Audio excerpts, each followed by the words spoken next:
Hi, I'm Davin Holen with the Alaska Sea Grant Marine Advisory Program. I'm coming to you from my home in Anchorage, located in Denina, Elfnena, or Denina country. I'm the Coastal Community Resilience Specialist for Alaska Sea Grant.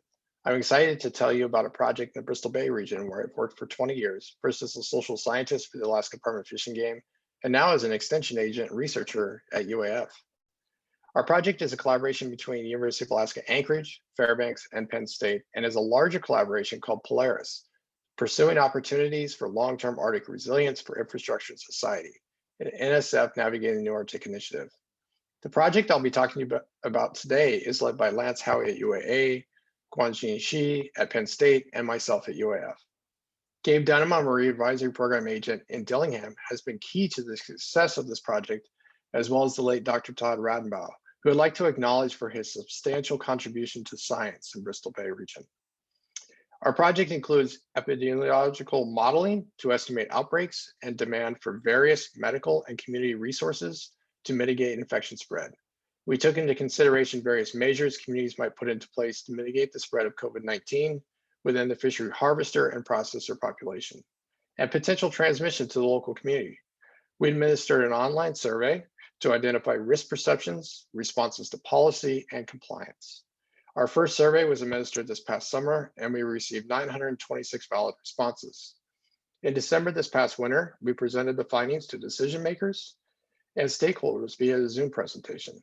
We then solicited feedback on what questions decision makers and stakeholders would like to see in a future survey and potential decision support tools. I have about 50 slides of survey results, but for brevity, I will cover two findings. We knew that Dillingham, the focus of our study, had a small hospital, and if fishers or processors became ill from COVID, they would have to be transported out of the community at the expense of captains or processors. We also understood the uncertainty of the fishing season, as salmon prices may be low due to lower demand nationally for high-end seafood products. Restaurants were mainly closed or had severe limitations in 2020.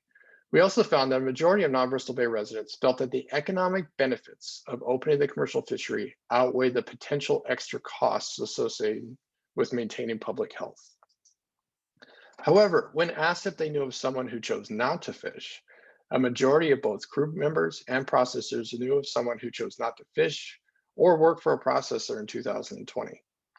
We just released a second survey that focuses on attitudes related to vaccine hesitancy. In summer 2021, I hope to travel to Dillingham to conduct qualitative interviews to better understand our survey results. Ultimately, we hope to provide this data back to the community, partners, and hope that it will be useful to other fishing communities in Alaska.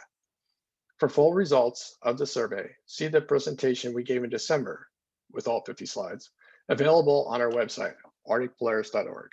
Thank you for attending.